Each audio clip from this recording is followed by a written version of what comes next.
जो 5 रुपए वाला चैलेंज था ना, वो आज मैंने थोड़ा सा सीरियस होकर लिया। तो देखते हैं कि आज हम बनाते हैं। जो मैंने पहला वाला बनाया था वो बहुत ही खराब बनाया था, तो आज मैं अपने स्टाइल में बनाऊंगा और सिर्फ 10 मिनट नहीं, अपनी मर्जी से मैं अपने लिए कुछ टाइम दूंगा। तो ठीक है, आज 5 रुपए का पेंसिल और अनलिमिटेड टाइम। तो क्या हम बनाते हैं, वीडियो को आप देखते रहिए।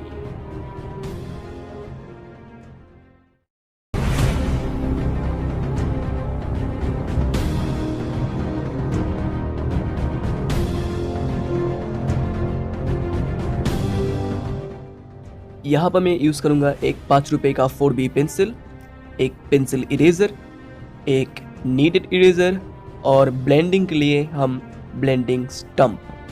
बस शुरू करते हैं अब।